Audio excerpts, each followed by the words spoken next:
play. You look at what they're doing in all three phases of the game. They're playing extremely well.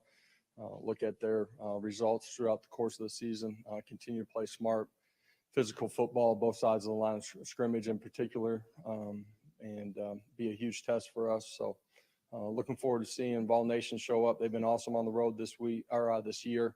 We certainly want to see a lot of orange when we get there to Columbia too. So appreciate everybody making that trip. With that, open it up.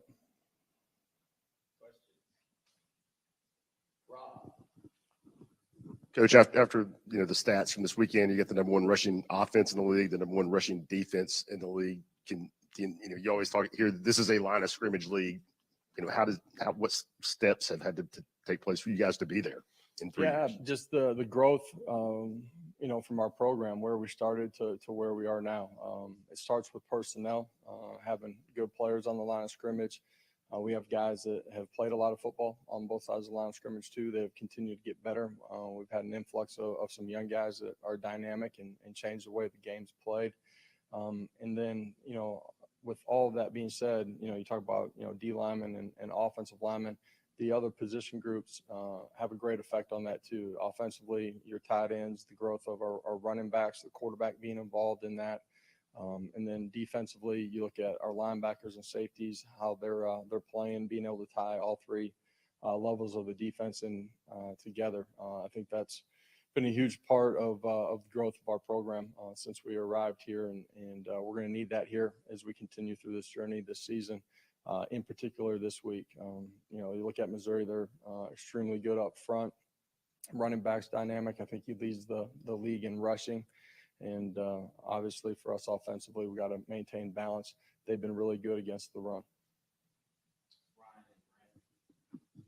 Just for guys like Jabari Small, Amari Thomas, John Campbell, who didn't play on Saturday, how important was it for them to get that extra week of rest before the end of the season? Yeah, opportunity for them, to get completely healthy here.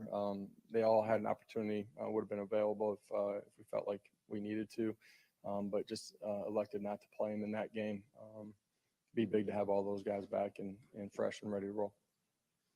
Coach, I know you're turning the page to Missouri, but what was your takeaway from your veterans and your youthful guys when you watched the tape from Saturday? Yeah, biggest thing, I talked about it with our team today in the team meeting. Was really proud of whoever stepped in, the way they competed, how hard they played, but also how well they played within our schemes and the fundamentals. It didn't matter who was in the game. They went out there and played at a really high level. And that was true defensively, special teams, and offensively. To finish the game the way that we did, it's probably one of the best finishes in the game like that, where you got a lot of guys in that I've had in my coaching career. What are the specific things that you've seen in Missouri quarterback Brady Cook?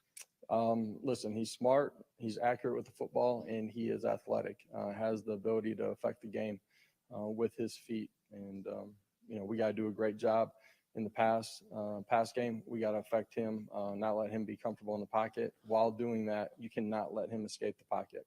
He'll be dynamic and make big plays with his feet and his arm as he breaks contain. And then he's obviously a part of their run game too, and can hurt you there. Ricky Gibson said that in the beginning of the year, the game felt very fast to him. Now it's slowed down. He had his best performance against UConn. What have you seen from him and his growth? Yeah, it will continue to slow down for him as he continues to grow as a player. It's just the evolution of being a young player and understanding everything that's going on around you. That's understanding what the guys around you defensively are doing, their responsibilities, but understanding formation, route concepts, understanding your fits. Being able to go out there and play instead of having to think. He's dynamic, really athletic, competitive, willing to stick his face in the fan in the run game too, or on perimeter screens, go tackle. Love the growth that we've seen from him and a lot of those young DBs. And I thought they all did a really nice job when they got in on Saturday. Luther Burden's a receiver that can make a lot happen for Missouri. What are the challenges in slowing him down? And then when you have an offense like that throws it really well and runs it well, you're not going to stop everything. But how's the balancing act and trying to shut down one phase of that game? Yeah, you got to be really good in the run game because everything will play off of that too. They create a lot of big plays with chunk plays, design shots down the football field. He's a really good player. And so when he gets the ball in his hands, he's difficult to bring down. They do a good job of moving him around too, where you got to track where he's at for some of the ball in hands. And, they try to find matchups for him. So we got to do a great job against him, but he's not the only wide receiver. They got a really good core group of wide receivers that are dynamic.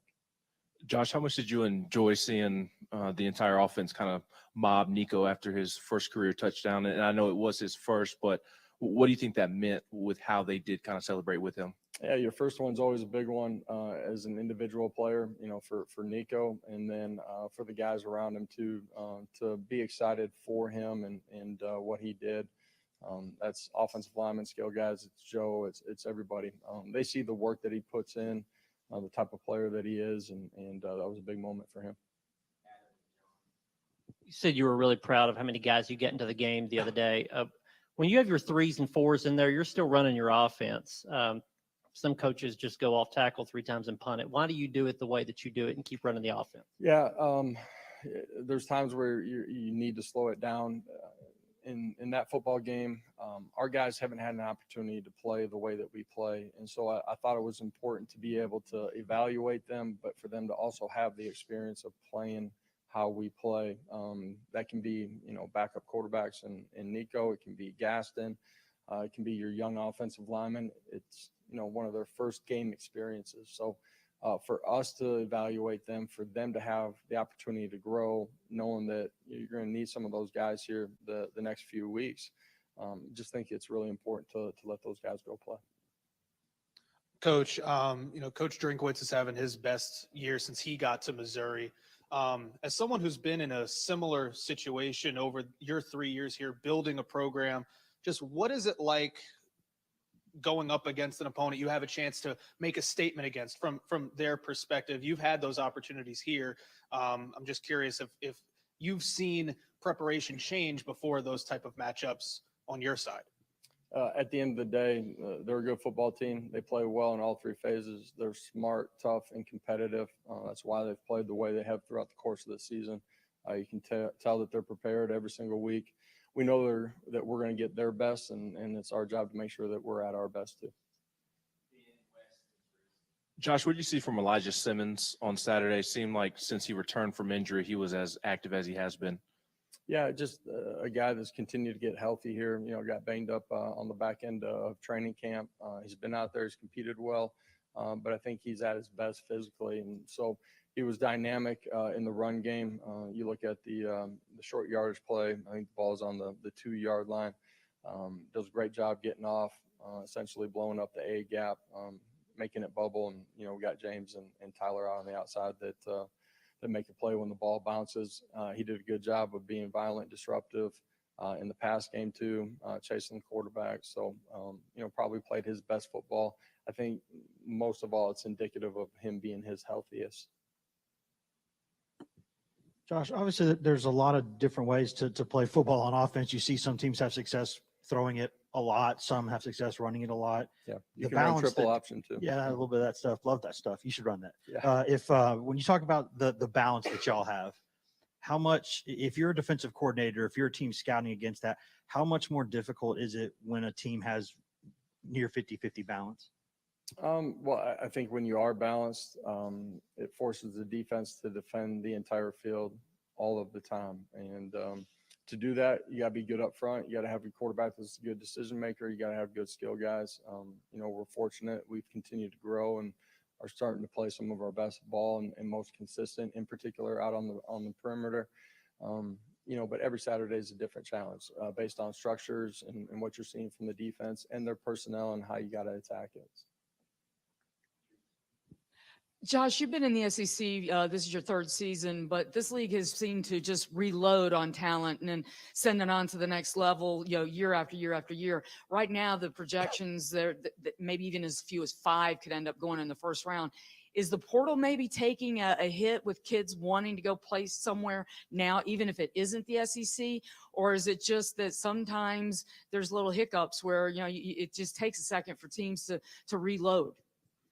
And the draft's a long ways away. I would assume at the end of this year, this league has a lot of people drafted. And I base that off of the film that I watch every single week. There's dynamic players that are going to be playing on Sundays.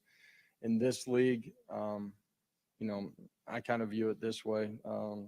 You look at, the 11 guys on offense, defense, and special teams, almost all those guys will end up being in the NFL in some form or fashion.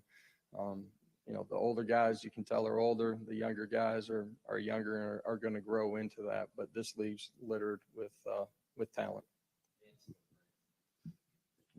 What are some traits you see in Missouri's defense? Yep. Fast, aggressive, tackle extremely well, play a bunch of man on the outside. They're going to make you earn it. You look at them statistically, defensively, playing the run extremely well and are one of the top teams in the country in creating sacks. They got really good players up front. They do it with pressure, but their first, second, and third levels are tied in together extremely well.